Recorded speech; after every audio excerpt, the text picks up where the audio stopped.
열심히 강의 듣고 여러 강사님 커리 따라가는데 공부가 안 된다는 느낌 받고 계신가요? 책상 앞에 오래 앉아 있는데 성적이 안 오르는 느낌도 받고요. 나랑 강의가 맞지 않나 하는 생각에 새로운 강의를 찾습니다. 점점 시험 날짜는 다가오는데 정작 진도를 다 끝내지 못해 멘붕이었던 경험 있으실 거예요. 회사 취직만 하면 공부 안 해도 될 줄 알고 있었는데 취직하고 나서도 회사 일하고 집에 와서 또 앉아서 공부하는데 시간 많이 쓰는 것 알고 있습니다. 넷플릭스 보고 쇼츠 보고 치맥하면서 놀고 싶은데 해야 할 게 너무 많습니다. 이제는 고령화의 100세 시대라고 은퇴해서도 제2의 직업을 얻기 위해 몇십 년 만에 다시 공부하시는 분도 보입니다. 어떤 분은 회사 다니면서 기술사나 전문직 자격증을 준비하시는 분도 계시고요. 어쩌면 죽기 전날까지 공부해야 하는 날이 다가오고 있습니다. 하지만 오늘 제 영상 보시고 따라 하시면 자격증이나 스킬을 얻기 위한 시간 확실히 줄일 수 있을 거예요. 저도 이 방법 쓰고 40 넘어서 데이터 분석이라는 새로운 기술을 익혀서 회사 내에서 부서도 옮겼고요. 품질관리 기술사 따서 자격증 수당도 받고 평가도 잘 받고 편안하게 회사 생활하고 있습니다. 저성과자에 휴직까지 했던 저를 회사 생활 만족하면서 다닐 수 있게 도와준 제 공부법 빠짐없이 알려드리겠습니다. 여러분, 우선 시험에 대한 편견을 없애야 할 것 같습니다. 시험이 뭐라고 생각하세요? 대단한 사람을 뽑는 것? 아니에요. 많이 아는 사람 뽑는 것? 절대 아니에요. 시험은 정해진 수준을 살짝만 넘기면 됩니다. 딱 그 정도만 넘기면 돼요. 더도 말고 덜도 말고 딱이요. 성인시험 전까지는 점수가 중요했던 것 같습니다. 점수에 따라 등수가 갈리고 그에 따라 대학교나 장학금 수준이 달라지니까요. 하지만 성인시험은 100점이 중요하지 않아요. 과락을 살짝 넘기는 수준, 딱 그 정도만 넘으면 됩니다. 실제로 제 주변에 기술사 합격하신 분들만 봐도 100% 다 알지 못합니다.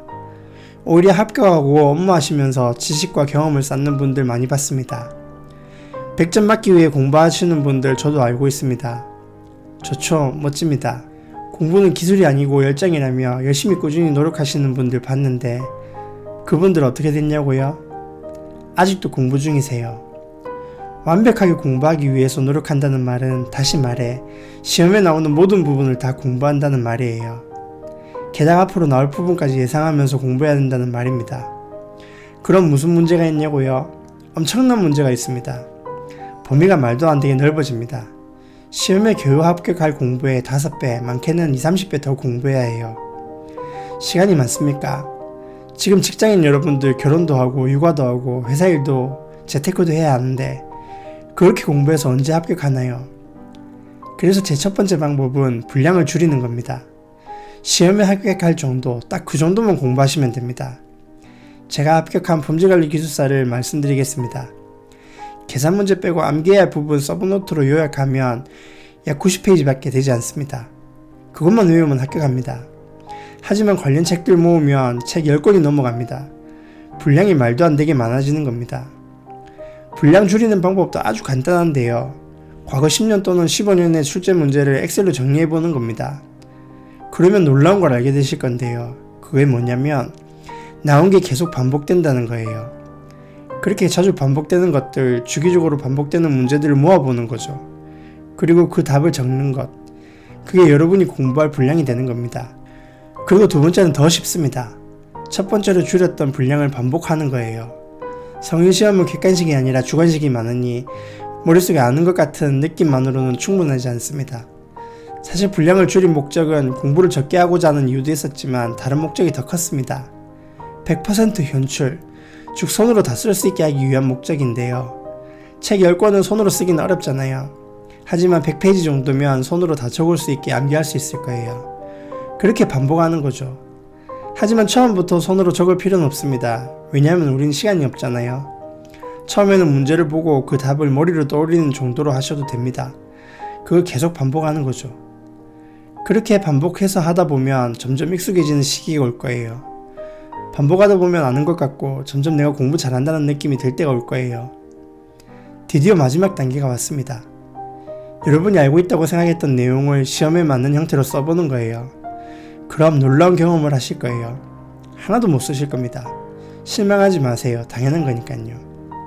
실전 시험 형태로 꺼내는 연습이 부족한 상황이니까 아는 것 같은데 막상 쓰려니 손이 떨어지지 않는 느낌을 받으실 겁니다. 이제 다시 쓰는 연습 단계가 왔습니다. 실전과 같은 답지를 구매해서 문제를 보고 써보는 연습을 하셔야 됩니다. 답을 보고 적으셔도 됩니다. 이 연습을 계속 반복하세요. 하지만 보는 시간을 점차 줄여나가시면서 동시에 두 번째 반복도 계속 하셔야 합니다. 이때부터는 시험에 쓸 것을 생각하면서 외우셔야 합니다. 실제로 쓸 수 있는 부분은 간단히 넘어가시고 쓰기 힘든 부분을 정성 들여서 읽고 외우세요. 그리고 써보시면 됩니다. 그러면 무서운 일이 일어날 겁니다. 여러분의 인풋 과정이 아웃풋과 연결되는 지점이 되는 거예요. 시험에서 실제로 쓸 아웃풋을 생각하며 인풋을 하는 과정이 되는 겁니다. 그때부터 학습은 급물살을 타게 됩니다. 문제를 풀거나 모의고사를 풀 때 확실히 적을 내용이 늘어날 거예요. 그리고 아는 내용은 외울 필요가 없으니 넘기고 모르는 내용을 중점적으로 공부하세요. 그렇게 학습이 깊어지고 많이 할수록 공부해야 할 양이 점점 줄어들게 됩니다. 그렇게 공부가 선순환이 이루어지는 거예요. 여러분, 시험은 대단한 사람을 뽑는 게 아닙니다. 정해진 수준을 살짝만 넘기면 됩니다. 더도 덜도 말고 딱 그 정도만요. 근데 대부분은 100점을 목표로 하다가 범위를 20-30배 늘리고 반복은 못하고 실전에서 못 써서 무너집니다. 오늘부터 반대로 하세요. 줄이고 반복하고 써보세요. 이 세 가지만 하면 지금보다 훨씬 빠르게 결과가 나옵니다. 영상이 도움이 되셨으면 구독, 좋아요 부탁드립니다. 보통 직장인이었습니다.